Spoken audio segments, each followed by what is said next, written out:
इतना उत्तम है आज का दिन, खुदा का ठहराया हुआ दिन है, इसलिए खुदा को हम लोग धन्यवाद दें। इस संध्या बेला में खुदा ने हम लोगों को यहाँ पर एकत्रित किया। खुदा की योजना थी कि यहाँ पर महासभा हो, खुदा का वचन को सुनाया जाए, इसलिए खुदा को हम लोग धन्यवाद दें, उसको आदर और महिमा दें। इसलिए खुदा हम लोगों को हमारे साथ साथ रहा, सुची दीदी को भी साथ साथ लाए, यहाँ तक लाने में खुदा साथ रहा, इसलिए खुदा को हम धन्यवाद देते हैं।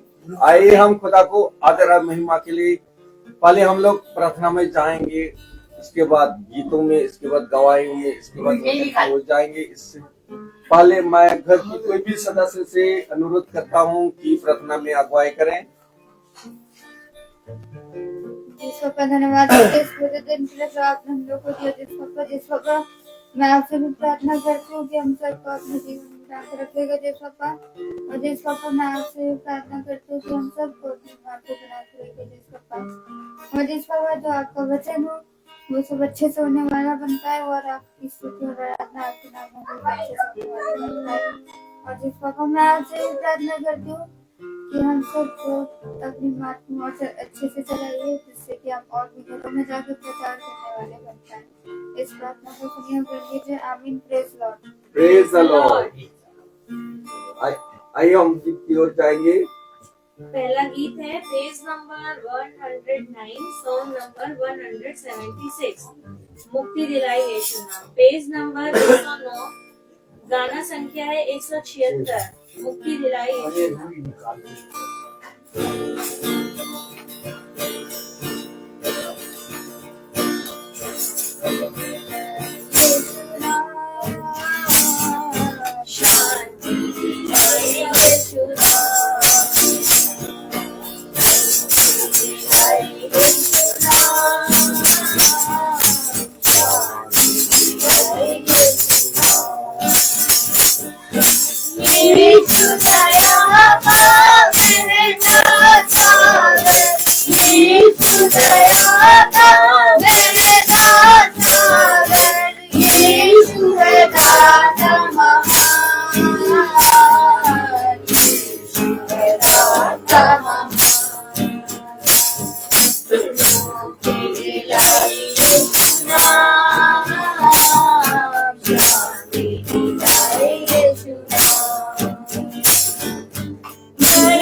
की ओर चलेंगे और दूसरा गीत है पेज नंबर 175।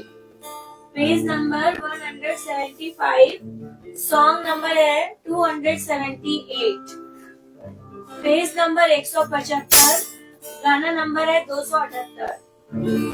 हो जय जयकार।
Praise the Lord। अभी समय है गवाही का। कोई किसी की मन में अगर खुदा के प्रति गवाही है तो खुदा के सामने अपना गवाही प्रस्तुत कर सकते हैं। Praise the Lord। सभी को praise the Lord. Praise the Lord। अभी जब हम घर आए तो मेरी बेटी आई थी स्कूल से, सोनल, और उसने आते ही संग कहा, मम्मी मेरी आज एक गवाही दे देना और मैं भी गवाही दूंगी, लेकिन आप आज जाके दे देना मीटिंग में। तो उसने बताया कि सुबह उसका स्कूल से पर्स गायब हो गया था और उसने उसके पैसे भी रखे हुए थे। पापा ने उसको रिचार्ज के लिए दिए थे ये इसका मेट्रो का, और वो मिल नहीं रहा था। और कह रही मम्मी सुबह से मैं परेशान थी और मिला है शाम को जाके। तो मैंने कहा कि चलो कहाँ पे था? कह रही मम्मी हम लोग सबसे पहले जब हम लोग यहाँ से स्कूल जाते हैं तो सबसे पहले हम लोग चर्च जाते हैं, वहाँ पे प्रेयर होती है, उसके बाद उन लोग अपने क्लासेस में जाते हैं। तो वो वहीं रख के भूल गई थी और कह रही इतने लोग काम करने आए, चर्च खुला रहा, लेकिन एज इट इज उसका पर्स वैसे ही वहाँ पे रखा मिला और सारी चीजें वैसे ही थी। तो मैं सच में खुदा का धन्यवाद देती हूँ कि आजकल सच में हमारा चलना कहीं से व्यर्थ नहीं है, क्योंकि आज हमारे बच्चों के भी मुंह से यही है कि हमें हर एक खुदा के जो भी वो उपकार हमारे ऊपर करता है उसकी गवाही देना और धन्यवाद करना है। मैं सच में खुदा का धन्यवाद देती हूँ कल मम्मी के घर की प्रेयर मीटिंग के लिए कि हमने जिसको जिसको सोचा था कि वो आए और वो भी सच्चे वचन को ग्रहण करे, क्योंकि सच में हम सब पापी हैं और हम सब अज्ञानी हैं और हम अभी भी बहुत भटके हुए हैं और सच से अभी हम उतने सच को नहीं जानते हैं। लेकिन खुदा ने अपने वचन में कहा है कि जब वो अपने दास को भेजता है तब वो जो दास होता है वो वचन के द्वारा हमें सच्चाई को बताता है। और मैं ये चाहती थी कि वो भाई बहन जो आए थे कल वो भी आते और वो सच्चे वचन को ग्रहण करते। और मैं सच बता रही हूँ, मैं खुदा का धन्यवाद देती हूँ कि सच में दीदी लोग आने वाले हो पाए वहां पे। और जब वो दो बहनें जो आई थी, उषा जो लड़की है कहाँ से भाई, पारा से, तो जब वो जाने लगी तो कहने लगी कि दीदी ये जब भैया की मीटिंग होगी तो आप हमको बुला लिया करिए, जब आपके घर में हो और जब आंटी के यहाँ हो तो आप हमें बुला लिया करिए। हमने कहा भवन में भी होती है हर मंगल को, कहने लगे आप हमको बुला लीजिएगा, हम आया करेंगे। तो सच में खुदा का धन्यवाद देते हैं कि इस तरीके से लोग अपनी जो भी चीजों को आते हैं और जब वो सच्चे वचन को ग्रहण करते हैं तो वो दिल से आनंदित होते हैं। इसी तरीके से हमारी जो संगीता दीदी आई थी वो पहले मुनि की मंडली में जुड़े हुए थे और सच में बताते हैं कि जब वो भाई से बात कर रही थी तो भाई से उन्होंने यही बात बोली कि ब्रदर हम भी सेवकाई करते हैं, हमारे लिए भी प्रार्थना करिए, आप हमारे भाई हैं। मैं सच में खुदा का धन्यवाद देती हूँ कि बहन ने भी यही चीज बोली कि बहुत अच्छा प्रचार किया भाई ने, बहुत अच्छे वचन बताए, सच्चाई बताई, बात वचन की नहीं, बात सच्चाई की थी। उन्होंने कहा सच्चाई बताई, वाकई में जो आज तक हम लोग जो सच्चाइयों को नहीं जानते हैं उन्होंने वचन से खोल खोल के वो सच्चाई को बताया। मैं सच में खुदा का धन्यवाद देती हूँ कि इसी तरीके से जो और भी लोग हैं जो आत्मिक और अभी सच्चाई को नहीं जानते हैं वो भी इस महासभा से जुड़े, ताकि सच में खुदा के सच्चे वचन को वो जानने सीखने उस पर चलने वाले हो सके, ताकि सबकी जिंदगी बचाई जाने वाली हो सके। मैं खुदा का धन्यवाद देती हूँ कि पिता ने हमारी प्रार्थनाओं का उत्तर आमीन में दिया, बहनों को वहाँ बुलाया और इसमें भी उसकी कोई योजना है ये मुझे पता है और खुदा उस योजना को उन पर जरूर प्रकट करेगा। सभी को praise the Lord, praise the Lord,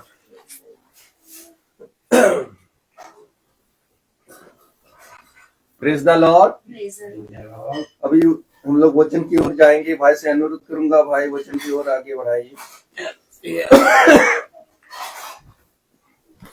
कितनी उत्तम बात की पिता ने हमें और आपको एक बार फिर से अपने वचन में एकत्रित किया।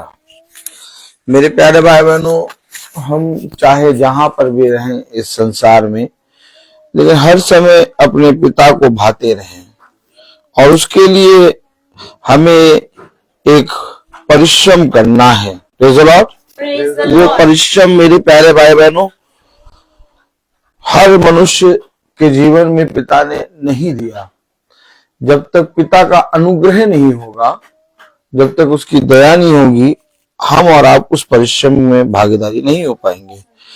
क्योंकि बहुत तेरे लोग हैं, बहुत बड़े बड़े परिश्रम कर रहे हैं, हम लोग तो कुछ नहीं कर रहे, लेकिन तब भी पिता ने अपने गुप्त वचन को उनसे छिपा लिया है।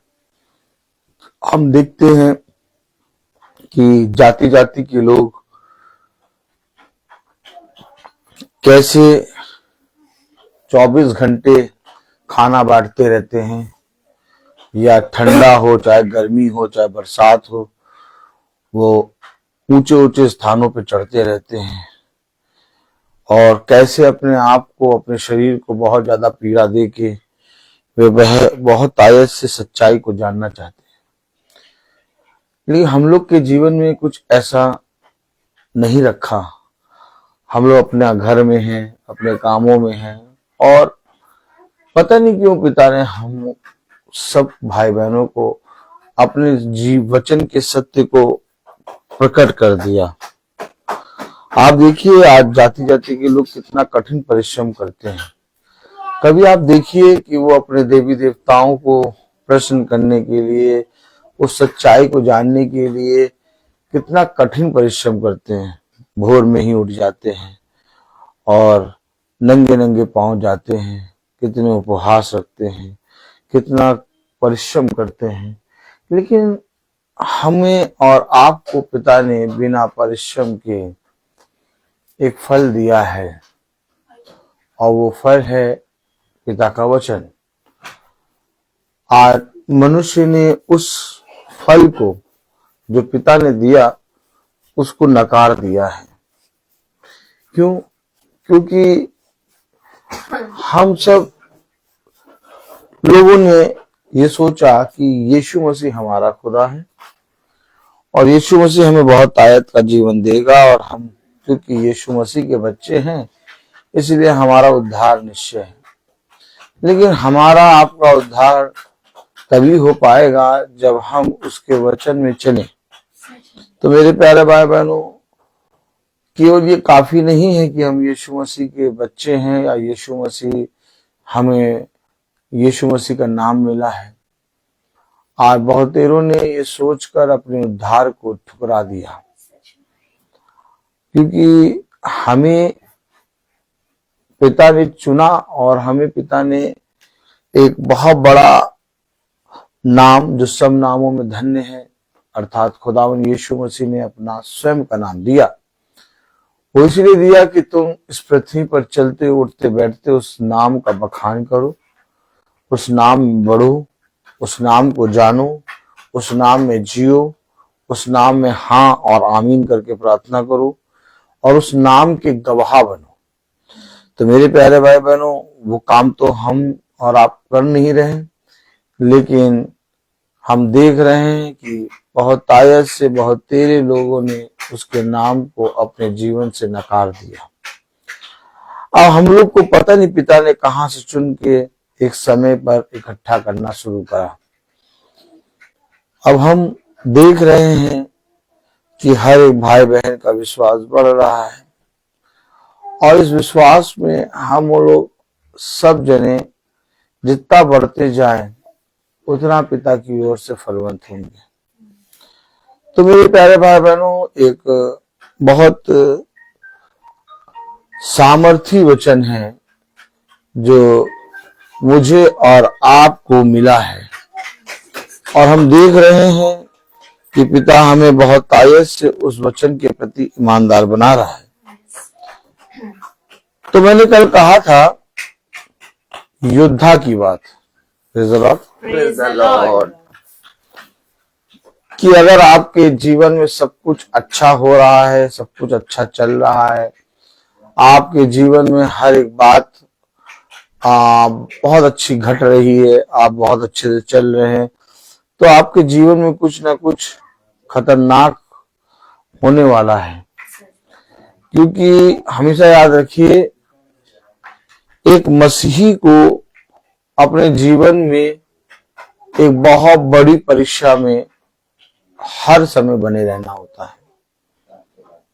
कलाम में लिखा है, वचन में लिखा है, जैसा कि मैंने आप लोगों को कल बताया था, हम सब वचन को आदर और महिमा देने के लिए अपने स्थानों पर खड़े होंगे और हम निकालेंगे दूसरा तीमुथियुस उसका दूसरा अध्याय। Praise the Lord. Praise the Lord. दूसरा तीमुथियुस उसका दूसरा अध्याय और उसकी तीसरी आयत।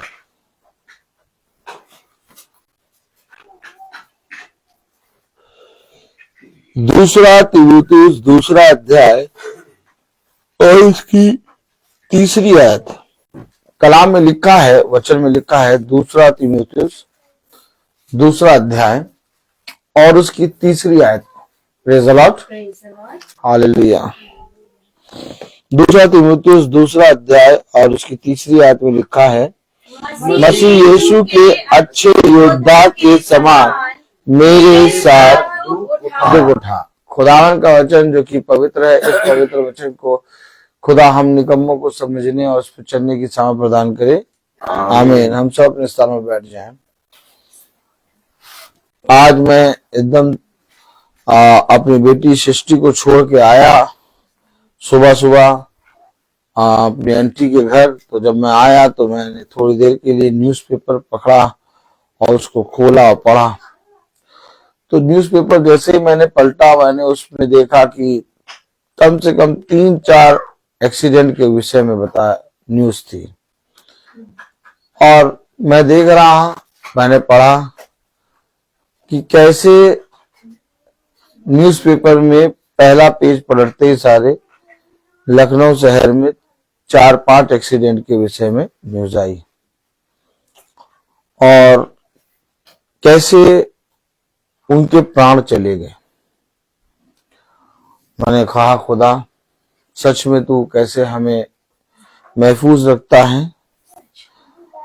हम नहीं समझ सकते। हम ये कहते हैं मैं कल पहुंच जाऊंगा, मैं वहां पहुंच जाऊंगा, मैं ये कर लूंगा, मैं वो भी कर लूंगा, मैं यहाँ पर भी आ जाऊंगा, मैं वो भी कर लूंगा। लेकिन मनुष्य का कुछ भी स्थिर नहीं है, कुछ भी नहीं है। मनुष्य एक भाप के समान है। थोड़ा सा वचन को समझना होगा, क्योंकि कलाम में लिखा है 2 तीमुथियुस 2 अध्याय और उसकी 3 आयत में, मसीह यीशु के अच्छे योद्धा के समान। अब आप खुदावन के कैसे बच्चे हैं? मसीह यीशु के अच्छे योद्धा के समान। अब मसीह तो आपको योद्धा बना रहा और हम लोग जाड़े से, पानी से, गर्मी से, इन सब चीजों से, विपत्ति से, दुख से, घटी से डर जाए। और खुदा कह रहा मसीह के अच्छे योद्धा के समान। अब आप बताइए योद्धा कौन बनेगा? बताइए योद्धा कौन बनेगा? योद्धा कौन है? सब तो बच्चे बनना चाहते, सब तो कहते हैं हम उनके यीशु मसीह के पुत्र, कोई कहता हम यीशु मसीह की पुत्री, कोई कहता हम यीशु मसीह के पुत्र। नहीं, यीशु मसीह के पुत्र और पुत्री हम तब बनेंगे जब हम उस युद्ध में जयवंत होंगे। एक युद्ध है और कह रहा दुख उठा। क्या उठा? दुख उठा। कौन है मनुष्य? ऐसा कौन मनुष्य है जो बाइबल को इसलिए पढ़े कि दुख उठाए? ऐसा कौन मनुष्य है जो मीटिंग में बैठे और कहे कि भैया दुख उठाना पड़ेगा, ऐसी मीटिंग छोड़ो भैया, हम वाली मीटिंग जाएंगे जहां सुख उठे? बोले आज लोग मीटिंग क्यों कराते हैं? शांति मिले, सुख मिले, ब्लेसिंग हो जाए हमारे यहाँ। blessing हो जाए। लेकिन अगर आप वचन को पढ़ेंगे तो कलाम में लिखा अच्छे योद्धा बन और दुख उठा।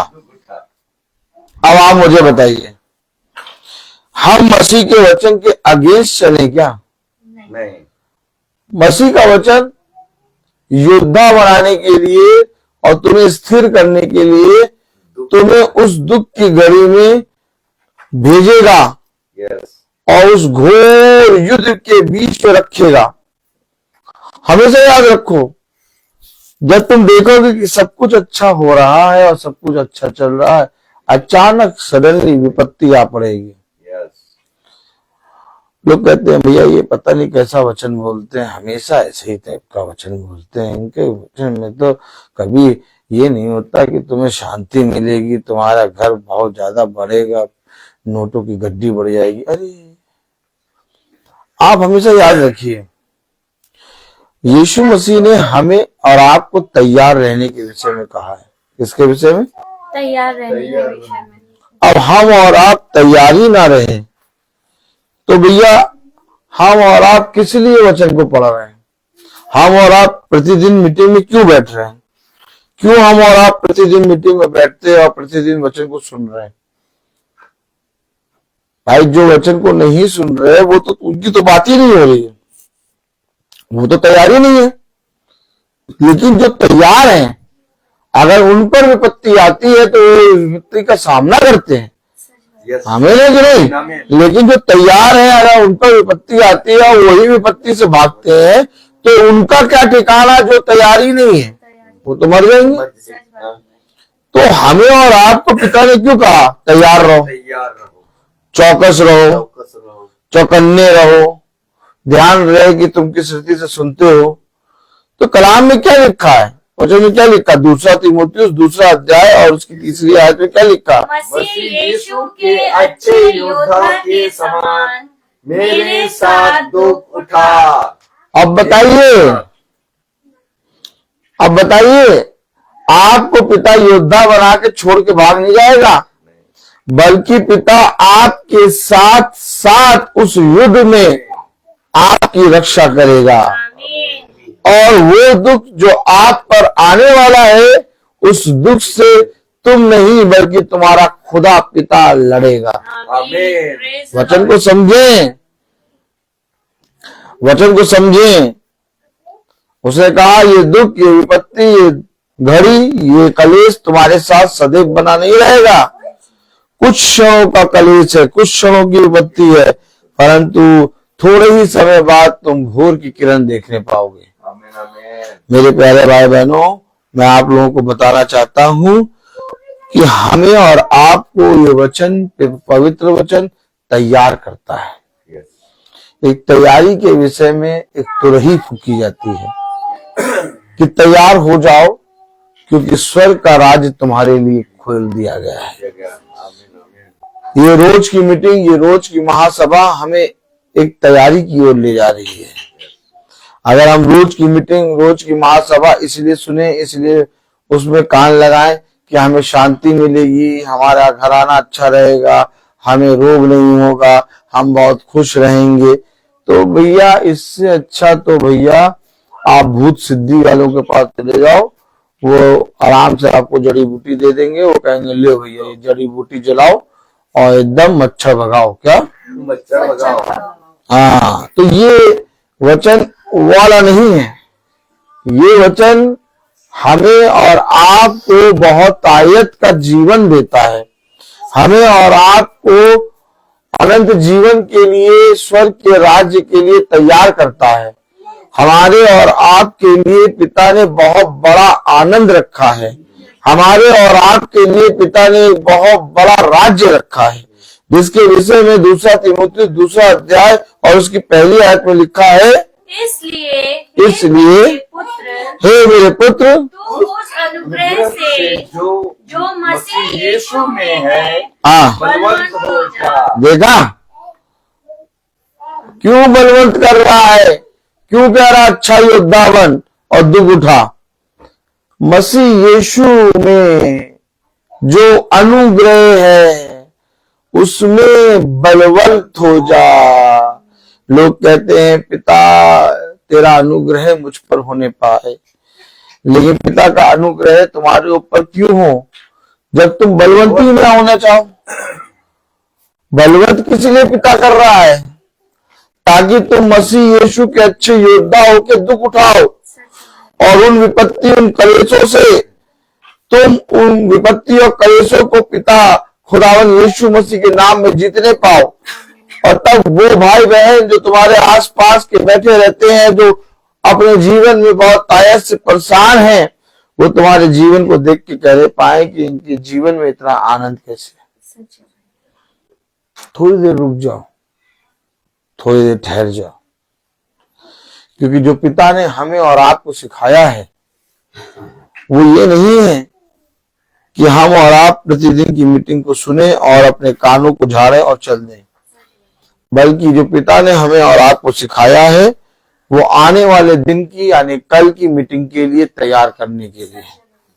हम और आप जैसे आज मीटिंग सुन रहे हैं, बहुत ध्यान से देखिए, हम और आप जैसे आज मीटिंग को सुन रहे हैं, तो ये अवश्य है कि हमें कल की मीटिंग के लिए तैयार रहना है। अब इससे पहले कि कल की मीटिंग के लिए हम तैयार रहें, दुष्ट अपनी युक्तियां लगाता है, दुष्ट अपनी कल्पनाएं, योजनाएं बना के हमारे ऊपर मरता है।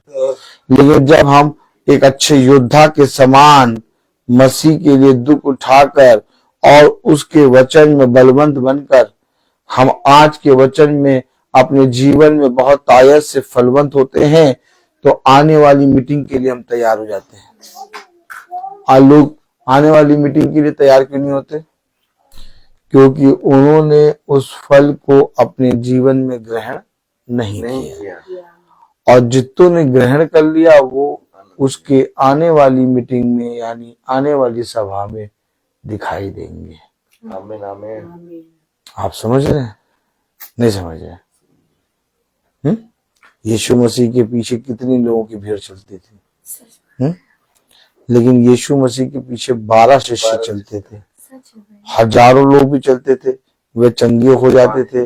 वो एक मीटिंग सुन के चंगे हो जाते थे, 2 मीटिंग सुन के चंगे हो जाते थे और फिर भाग जाते थे। लेकिन 12 शिष्य क्या करते थे? वो बने रहते थे, वो साथ चलते थे, वो तैयार रहते थे। वो कहते थे नहीं, कहते थे तुझे छोड़कर हम कहाँ जाए? हम कहाँ जाए बताओ? तुझे छोड़ के हम कहाँ जाए? कलाम में लिखा, वचन में लिखा, 2 तीमुथियुस 2 अध्याय और उसकी प्रेज द लॉर्ड 2 आयत में लिखा है, और जो बातें तूने बहुत से गवाहों के सामने मुझसे सुनी है, जो बातें तूने बहुत से गवाहों के सामने मुझसे सुनी है। देखा आपने? क्या सुना तुमने आज की मीटिंग में? क्या सुना तुमने प्रतिदिन की मीटिंगों में? जो बातें तुमने मुझसे बहुत से गवाहों के सामने मुझसे सुनी है, उन्हें विश्वासी मनुष्यों को सौंप दे। कैसे कैसे मनुष्य को सौंप दे? विश्वासी मनुष्यों, आलस्य मनुष्य को, ना चलने वाले मनुष्य को, जो कभी चले ही ना। है किनको सौंपने को कह रहा है? विश्वासी मनुष्यों को। तो विश्वासी मनुष्य की पहचान क्या होती है? वो हमेशा चलता है। किसको सौंपना है? विश्वासी मनुष्य को। अब जो चले ही ना, जो उठे ही ना, जो कहे भैया हमारे लिए प्रार्थना कर दो, भैया हमारे लिए प्रार्थना कर दो, भैया हमारे लिए प्रार्थना कर दो। है? क्यों? है? आपने देखा होगा एक जन्म के लंगड़े को, देखा था कि नहीं देखा? उस जन्म के लंगड़े को मंदिर की देवड़ियों के पास लाके बैठा देते थे। अब वो भीख मांगता था, मुझे दे दो, मुझे कुछ दे दो, मुझे कुछ दे दो, मुझे कुछ दे दो। कैसे भीख मांगता था? मेरे लिए प्रार्थना कर दो, मेरे लिए प्रार्थना कर दो, मेरे लिए प्रार्थना कर दो। जिसको देखे, क्या? जिसको देखे उससे कहे मेरे लिए प्रार्थना कर दो। वो हमेशा मांगता रहता था। लेकिन एक दिन पतरस और यूहन्ना उसके पास आए। उन्होंने कहा हमारी ओर देख। तो टकटकी लगाकर कुछ पानी की चाह में देखने लगा। हमेशा याद रखिए, अगर आपको कुछ पाना है, अगर आपको कुछ प्राप्त करना है, तो सबसे पहले आप मसीह के वचन में एक योद्धा बने। और इस संसार में कोई आपको योद्धा बनने नहीं देगा। सब आपका मिसयूज करेंगे, सब आप पर उसाते हैं, तोहमत लगाएंगे, सब आपकी निंदा करेंगे और हर जना आपको पिता से दूर करने के लिए तमाम किस्म की बातें बनाएगा। लेकिन अगर आप योद्धा हैं तो आप फाइट करना सीखेंगे। जब फाइट होती है तो 2 योद्धा केवल होते हैं और बाकी सब देखने वाले होते हैं। और इसी तरीके से पिता ने हमें बताया कि तुम्हारा युद्ध मांस और लहू से नहीं बल्कि अंधकार की शक्तियों से है। अब जो हमें अंधकार की शक्तियों के विषय में बता और जता सकता है और उससे हमारी रक्षा कर सकता है, वो कोई मनुष्य नहीं बल्कि खुदावन यीशु मसीह है। इसलिए खुदा ने कहा अपने वचन में 2 तीमुथियुस 2 अध्याय उसकी 1, 2 और 3 आयत में, इसलिए हे मेरे पुत्र, तू उस अनुग्रह से जो मसीह यीशु में है बलवन्त हो जा। और जो बातें तूने बहुत से गवाहों के सामने मुझसे सुनी है, उन्हें विश्वासी मनुष्यों को सौंप दे, जो दूसरों को भी सिखाने योग्य हो। मसीह यीशु के अच्छे योद्धा के समान मेरे साथ तू था। देखा?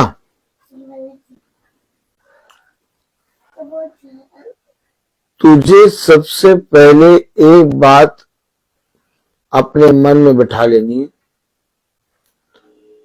कि मैं तेरे साथ हूं। हर कोई तुम्हारा साथ छोड़ेगा। अगर तुम मनुष्य को देखोगे तो मनुष्य आज यहां है, कल वहां होंगे, है ना। आज यहां और कल वहां, लेकिन मैं तेरे साथ रहूंगा। आमीन। क्या मैं तेरे साथ रहूंगा। समझिए, मेरे साथ दुख उठा।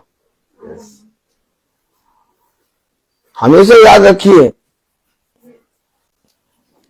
आज सबसे बड़ी बात यह कि अगर आप सत्य का प्रचार करेंगे और सत्य वचन आप लेके दूसरों को बताएंगे, लोग आपके पास से भाग जाएंगे,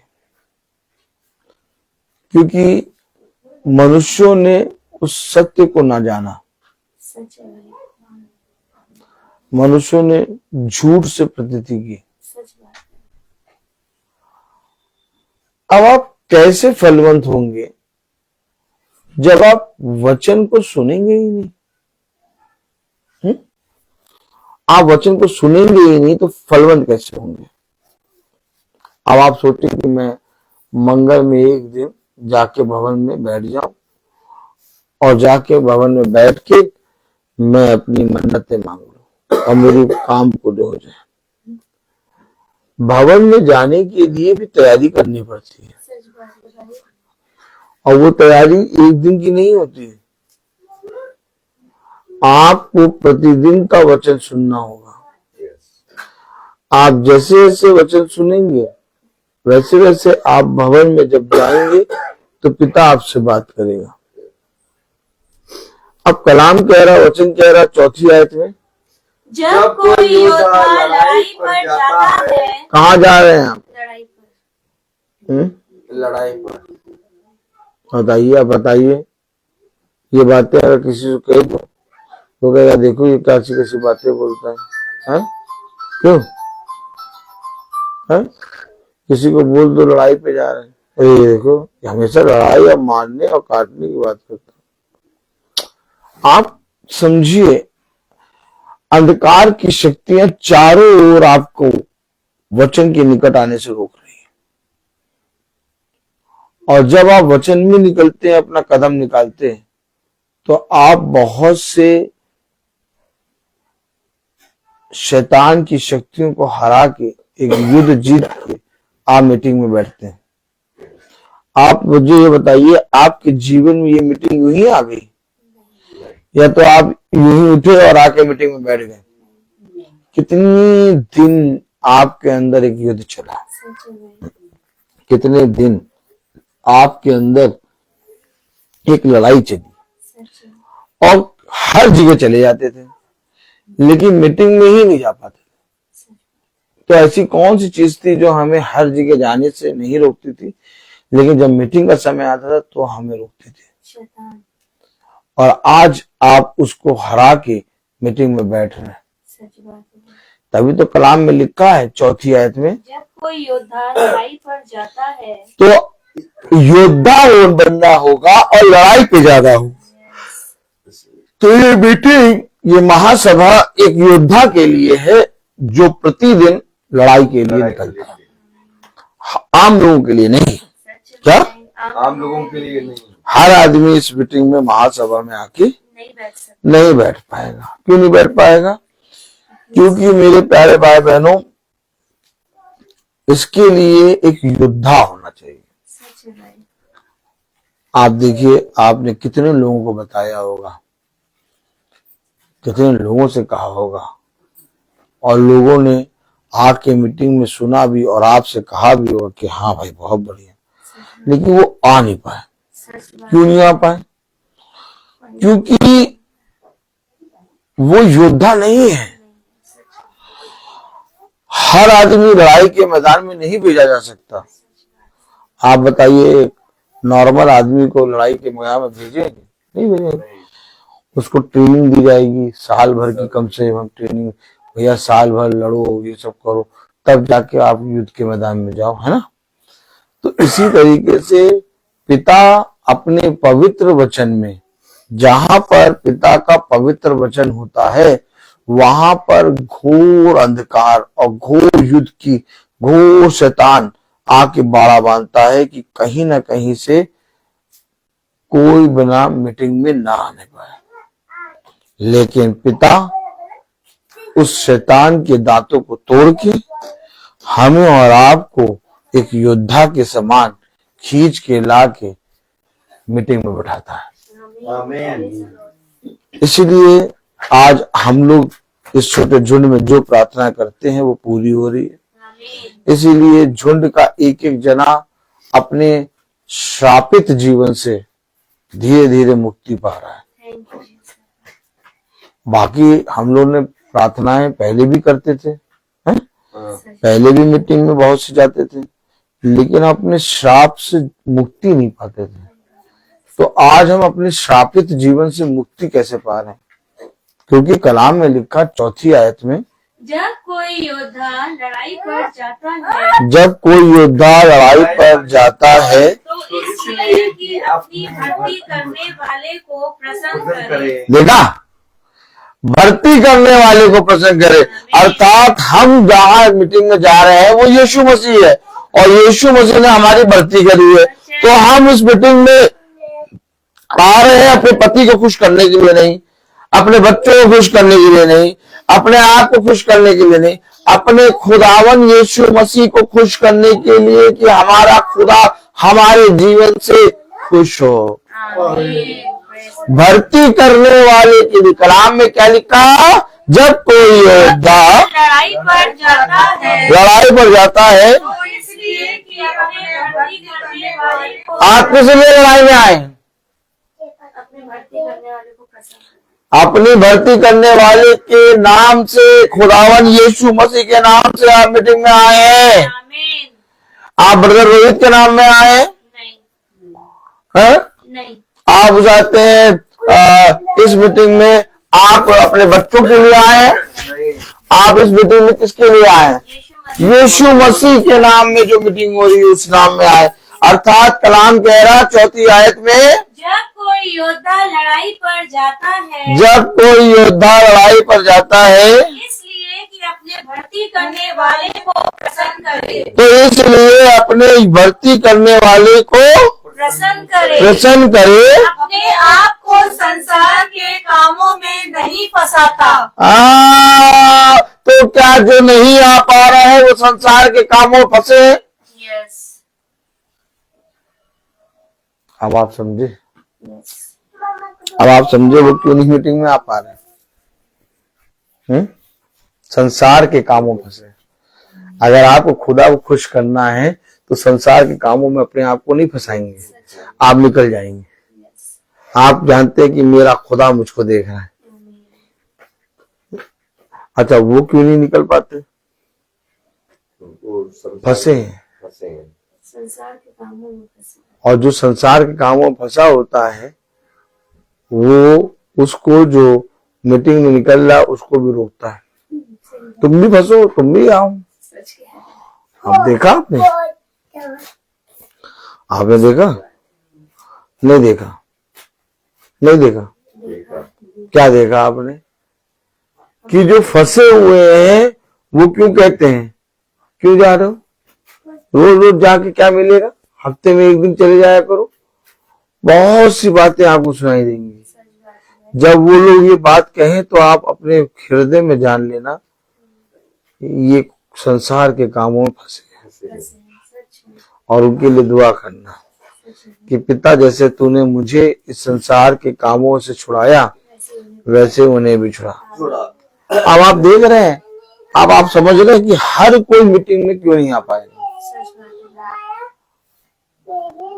आप अपने जीवन में जब बदलाव देख रहे हैं तो आप चाह रहे कि उनके जीवन में बदलाव हो, वो भी बेचारे जो अपने अधर्म के कामों में फंसे हैं उनका जीवन भी बदले।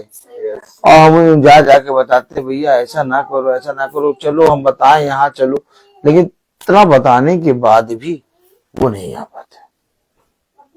क्यों?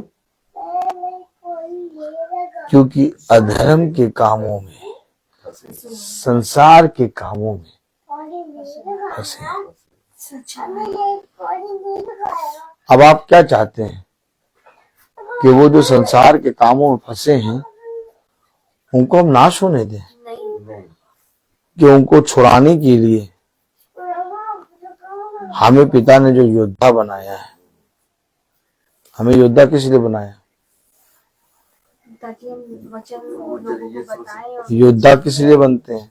ताकि वो अपने देश को, अपने नगर को बचाएं। सच है। तो हमें और आपको जो योद्धा बनाया है वो इसलिए बनाया है कि हम उनसे बचें, हम उनसे बचें, हम उनसे दूर उनको बचाएं, उनकी निर्बलों की हम सह लें। हमें पिता ने क्या कहा? 2 तीमुथियुस 2 अध्याय उसकी पहली आयत, इसलिए है मेरे पुत्र, इसलिए है मेरे पुत्र, उस अनुग्रह से जो मसीह यीशु में है, तो उस अनुग्रह से जो मसीह यीशु में है बलवंत हो जा। बलवंत हो। क्यों बलवंत हो जा? क्योंकि तुझे अपने बहुत से लोगों को जो इस संसार में फंसे हैं निकालना है। अब आप बताइए, हम अपने लोगों को उस अंधकार की शक्तियों से निकालें कि हम अपने घर में शांति के लिए मीटिंग कराएं? नहीं, हमें लोगों को शक्तियों से निकालना। हाँ जी साई अपने घर में शांति के लिए मीटिंग करा रहा है, लेकिन अंधकार में फंसे हुए लोगों को निकालने की कोशिश ही नहीं कर रहा। जबकि हमें तो अपने लोगों को जो संसार की चीजों में फंसे उनको निकालने के लिए पिता ने बलवंत करा है, योद्धा बनाया है। अब आप बताइए, कौन मनुष्य अपने लोगों के फंसे रहने के लिए मीटिंग कराता है कि भैया वो भी निकले, बल्कि कहते भैया हमारे घर में भैया मीटिंग कर दीजिए, शांति आ जाएगी। शांति की मीटिंग करानी? अरे कहाँ मनुष्य जाके फंस गया है। देखा वचन क्या बता रहा है और मनुष्य कहाँ फंसा है। आज बहुत तेरे भाई में नहीं चल पा रहे। क्यों नहीं चल पा रहे? क्योंकि वह संसार में फंसे हुए हैं। पढ़िए चौथी आयत। जब कोई योद्धा लड़ाई पर जाता है, जब कोई योद्धा लड़ाई पर जाता है तो इसलिए कि अपनी भर्ती करने वाले को प्रसन्न करे, तो इसलिए कि अपनी भर्ती करने वाले को प्रसन्न करे, अपने आप को संसार के कामों में नहीं फंसाता। अपने आप को संसार के कामों में नहीं फंसाता। संसार के काम, संसार की चीजें तुम्हें रोकेंगी कि तुम अपने सृष्टिकर्ता को प्रसन्न ना करो। लेकिन जो मनुष्य एक योद्धा है वो अपने सृष्टिकर्ता के प्रति विश्वास योग्य बनता है। मेरे प्यारे भाई बहनों, हम जो प्रतिदिन की मीटिंग करते हैं और जो प्रतिदिन क्या महासभा होती है, वो हमें पिता ने इसलिए नहीं दिया कि हम लोगों के घरों में जाएं और उनके घरों में शांति आ जाए। हमेशा याद रखिएगा, शांति और अनुग्रह और पिता की दया, पिता का पवित्र आत्मा का सामर्थ्य, पिता का बलवंत दाहिना हाथ आपके घरों पे तब बनेगा जब आप उस संसार में की चीजों में जो फंसे हुए निकले। अब बताइए, मीटिंग लोग करा लेते हैं लेकिन संसार की चीजों में फंसे हुए हैं, तो उनका मीटिंग कराने से कोई फायदा नहीं होता जब तक संसार की चीजों से वो ना निकले। और संसार की चीजों से केवल एक ही जना निकाल सकता है, अर्थात पिता का वचन। क्या आपको वचन नहीं मालूम डैनियल भाई? मालूम है। तब भी आप रोज क्यों मीटिंग में बैठते हैं? क्यों रोज आते हैं? यीशु मसीह के साथ संगति, यीशु मसीह के साथ संगति करने के लिए, उसे प्रसन्न करने के लिए, उसके वचन में बने रहने के लिए। हम सबसे बहुत ज्यादा बुद्धिमान लोग हैं, वचन को जानने वाले हैं, वचनों का प्रकाशन है लोगों के पास, लेकिन तब भी वह प्रतिदिन पिता के साथ संगति नहीं कर पाते। आज मेरे प्यारे भाई बहनों, बहुत जरूरी है कि हम एक योद्धा के समान अपने घरों से निकलें और इस पृथ्वी पर जो संसार की चीजों में फंसे हुए हमारे भाई बहन, उनको भी पिता के पवित्र वचन में खींच लाने के लिए प्रेरित करें। आमीन, आमीन। बताइए मेरे प्यारे भाई बहनों, कितना जरूरी है आज इस पवित्र वचन को प्रतिदिन सुनना। और लोगों ने इसे किन किन चीजों के लिए बेच दिया, खरीद लिया, किन किन चीजों के लिए लोगों ने वचन को अपने छोटे छोटे कामों के लिए क्या कर दिया, बेच दिया। क्या ये हमारे और आपके जीवन के लिए अच्छा है? नहीं। ये अवश्य है कि हम सब पिता के वचन में बहुत आयत से बढ़ें। ये अवश्य है कि हम सब पिता के वचन से अपने जीवन में बहुत सी चीजों के विषय में सावधानी से विश्वास योग्य दास बने। एक योद्धा बनकर हम पिता के साथ रह के उसकी महिमा करने पाए और बहुत से भाई बहनों को जो संसार के कामों में फंसे हैं, उन्हें पिता के वचन में खींचने पाए। मेरे प्यारे भाई बहनों, आज बातों को बनाने का समय नहीं है, बल्कि आज पवित्र वचन को जानकर समझकर प्रतीति करने का समय है। अपने आप को जो तुम घरों से बाहर निकल रहे हो, छोटी बात ना मानो, क्योंकि तुम्हारे लिए एक बहुत बड़ा मुकुट रखा है। आमीन, आमीन। तुम्हारे लिए एक बहुत बड़ा सामर्थ्य का काम पिता ने रखा है। इसीलिए इस बात को धन्य मानो कि जब तुम अपने घरों से मीटिंग के लिए, महासभा के लिए निकलते हो, तो तुम स्वर्ग के राज्य की सीढ़ियां चढ़ते हो। मेरे प्यारे भाई बहनों, ये बातें किसी मनुष्य के पास नहीं मिली। लोगों के पास धन है, दौलत है, संसार की सारी चीजें हैं, लेकिन खुदा के राज्य में प्रवेश करने और उसकी सीढ़ियों पे खड़े होने की सामर्थ्य नहीं है। क्यों नहीं है? क्योंकि उन्होंने अपने आप को संसार में की बातों में क्या कर रखा है, फंसा रखा है। अब आप मुझे बताइए, हम और आप लोगों के घरों में जाएं और जाकर उन्हें वचन से केवल अच्छी अच्छी बातें बता दें और कह दें तुम्हारा भला होगा, तुम्हारे जीवन में उद्धार होगा, तुम्हारे जीवन में शांति आएगी। देखो, मैं देख रहा हूँ कि तुम्हारे घर पे पिता बहुत तायत से सामत उंडेल रहा। अरे क्या देख रहे हो? और जबकि उनको सच्चाई से अवगत ना कराएं। भैया, हम लोग मीटिंग करने क्या अपने शौकिया निकले या अपने उसाते हैं, हम लोग उसाते हैं टाइम पास करने के लिए? नहीं, हम लोग मीटिंग इसलिए करने के लिए निकले हैं ताकि उस सत्य वचन को जो पिता ने मुझे और आपको दिया लोगों को बताएं और लोग अपने बुरे कामों से फिर के पिता के पवित्र वचन पे कान लगाएं। अर्थात हमारा ये काम एक राज्य का, अर्थात खुदा के राज्य का बखान करना है। आमीन, आमीन। ऑलरेडी जिनके पास हम जाएंगे, जिनके पास हम भेजे जाते हैं, उनके पास ऑलरेडी एक राज्य है। और वो राज्य कौन सा है? संसार का। लेकिन हमें जाकर अपने पिता के राज्य का बखान करना है ताकि वो उस संसार के राज्य को छोड़ के पिता के राज्य में आए। यही करने तो यीशु मसीह इस पृथ्वी पर आया कि देखो, मेरा राज्य यहाँ का नहीं है, बल्कि मेरा राज्य स्वर्ग का है, और जो कोई स्वर्ग के राज्य का है वो मुझे ग्रहण करेगा।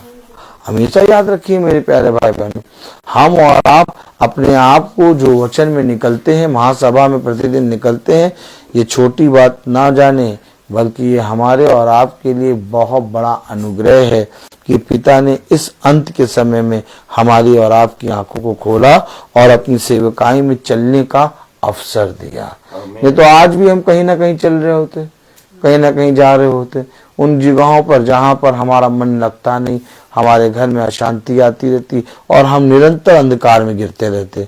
लेकिन पिता ने उन जगहों से निकाल के हमें अपने पवित्र वचन में चलने वाला सामर्थ्य और मन दिया, ताकि हम जब अपने घरों में इस महासभा से वापस जाएं तो एक अनुग्रह और एक सामर्थ्य लेके जाएं, और जैसे ही हम अपने घरों में एंट्री करें, हमारे घर की सारी अंधकार की शक्ति दूर हो। इसलिए तो हमारे बच्चों का मन बदल रहा है, इसलिए तो हमारे बच्चों के अंदर से गवाहियां निकलने लगी, इसलिए तो हमारे बच्चे, हमारे घर आने का मन बदल रहा है। कैसे बदल रहा है? क्योंकि हम कुछ ना कुछ एक बहुत बड़ा उत्तम फल महासभा से लेके जाते हैं, जो मेरे प्यारे भाई बहनों हमें और आपको तो नहीं दिखाई देता, लेकिन एक समय जब बच्चे बात करते हैं तब हमें हल्का सा यह आभास होता है कि ये बातें तो बच्चे हमारे पहले करते नहीं थे, तो अब कैसे कर रहे हैं। इसका मतलब जो अनुग्रह हमें मीटिंग में, महासभा में मिलता है, जब हम उसको लेके अपने घरों में आते हैं तो हमारे घर की लोमड़ियां, जो शैतान की शक्तियां हैं, वो दूर होती हैं और हमारे घर पर आशीष आती है। आमीन आमीन। मैं बोलता बहुत हूँ, हर चीज का एक समय होता है। तो आइए हम प्रार्थना में चलेंगे और मेरा निवेदन है बहन सुच्ची से कि वो प्रार्थना में अगुवाई करें। भाई धन्यवाद प्यारे पिता परमेश्वर, हम अपनी आंखों को बंद करेंगे और प्रार्थना में चलेंगे। धन्यवाद प्यारे पिता परमेश्वर, हम दिल से आपका धन्यवाद देते हैं प्रभु आज के सुंदर मन्ने के लिए खुदा, जो आपने हमें दिया है पिता परमेश्वर। और हम सच में पिता दिल से यही चाहते हैं खुदा कि हमारे जो भी भाई बहन अभी भी भटके हुए हैं प्रभु, उन्हें हम खींच के तेरे वचन में ले आए मेरे पिता परमेश्वर, ताकि उनके भी जीवन का उद्धार होने वाला हो पाए प्यारे पिता। मेरे पिता, आपने हमें याद दिया है कि हम आपके वचन में बैठते हैं खुदा, यही आप आजीवन हमारे संग ऐसे ही बना के रखिएगा पिता। कुछ भी हो जाए प्रभु, कुछ भी मेरे पिता, हम एक योद्धा के समान सबका विनाश करते हुए आपकी डेवरी में खड़े होने वाले हो पाए प्यारे पिता परमेश्वर। होने पाए प्रभु जी, जब दीदी आज अभी अपने टाके कटवाने जाती है खुदा बाप, वहाँ हम ये विश्वास करते हैं कि वो हाथ डॉक्टर के नहीं बल्कि आपके हैं मेरे पिता। हर एक जख्म हील हो गया पिता परमेश्वर और सब कुछ उत्तम है पिता, ऐसा हम विश्वास करते हैं खुदा। और आपका धन्यवाद देते हैं कि आपने दीदी को इतनी जल्दी चंगाई प्रदान करी मेरे पिता परमेश्वर। ये सच में खुदा इस महासभा का फल है मेरे पिता, अनुग्रह है जो हम अपनी आंखों से देखते हैं। हाँ मेरे पिता परमेश्वर, हम धन्यवाद देते हैं प्रभु कि सच में आपने ऐसा बेटा हमारे जीवन में दिया है पिता, जो वाकई में हमें ऐसे वचन का ज्ञान कराता है जो हमने आज तक नहीं जाना था प्रभु जी। और जब उसको जानते हैं पिता तो अपने अंदर एक अनुग्रह को लेकर यहाँ से जाते हैं और दूसरों में भी हम उस बात को बांटते हैं कि हमने क्या मन्ना खाया प्रभु। हम ऐसे पहले नहीं थे पिता, लेकिन इस महासभा में चलते चलते पिता आपने हमारे अंदर से कई लोमियों का नाश कर दिया है मेरे पिता परमेश्वर। और हम विश्वास करते हैं कि जब हम इस महासभा में बैठते हैं तो खुदा दिन भर जो हमारे अंदर दुष्ट काम करता है वो सब साफ हो जाता है पिता परमेश्वर। एक फिर नई शक्ति लेकर खुदा बाप हम फिर एक योद्धा के समान अपने आप को आपके कदमों में अर्पित करते हैं प्यारे पिता परमेश्वर। हम धन्यवाद देते हैं पिता कि आप हम सबको सही सलामत लेकर आए प्रभु। जब हम अपने घर को लौटे पिता तो भी हमें सही सलामत अपने घर को पहुंचाइएगा। हमारे पीठ पीछे हमारे परिवार वालों की रक्षा करिएगा मेरे पिता। आपने बेटू को भी अच्छे से पहुंचा दिया प्रभु, इसके लिए भी हम आपका धन्यवाद देते हैं। हाँ मेरे पिता, हम अपने छोटे झुंड को आपके हाथ पे सौंपते हैं खुदा। जब भी कोई विपत्ति, कलेश, दुख आए प्रभु तो हम उससे घबराए नहीं, बल्कि एक योद्धा के समान दृढ़ साहस के साथ प्रभु धीरज से बढ़ जाए प्रभु, ताकि हम तेरे वचन को अपने जीवन में पूरा करने वाले हो सके। हाँ मेरे पिता परमेश्वर, हम सच में आपका धन्यवाद देते हैं और दुआ में मांगते हैं डैनियल भाई के लिए कि जो एक मुकदमा और है प्रभु आपने उसको भी खत्म कर दिया, ऐसा मैं विश्वास करती हूँ पिता। और बहुत जल्द ये भाई उसकी भी गवाही आपके भवन में देने वाला होगा मेरे पिता। और हम सब फिर अंकल का प्लास्टर जल्द से जल्द कटने वाला हो सके प्रभु, ताकि फिर से ये आपकी महासभा मीटिंग में चलना शुरू कर पाए प्रभु और आपके अनुग्रह को प्राप्त करने वाले हो सके। आंटी के घुटने में जो भी दर्द है पिता उसको हील करिए मेरे पिता परमेश्वर। इनकी हड्डी हड्डी की रक्षा हिफाजत करिए प्रभु। और जितने भी बुजुर्ग भाई बहन उनको आपके हाथ पे सौंपती हूँ, उनके हड्डी हड्डी की रक्षा हिफाजत करिएगा, ताकि उनका आशीष भरा हाथ उनके बच्चों पे यूं ही बना रहे मेरे पिता परमेश्वर, और तेरे वचन में और स्थिर और मजबूत हो मेरे पिता परमेश्वर।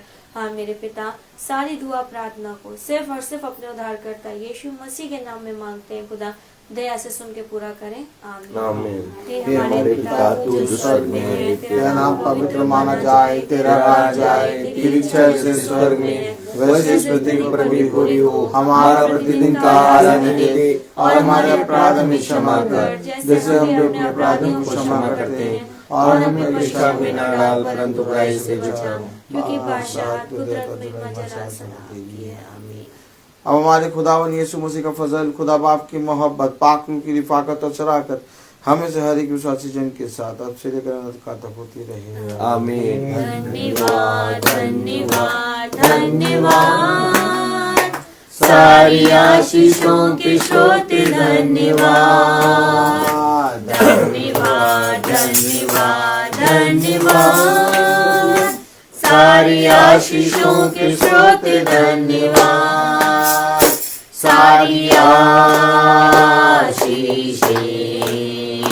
आती ऊपर से। हालेलुया। धन्यवाद धन्यवाद धन्यवाद, सारी आशीषों के श्रोते धन्यवाद।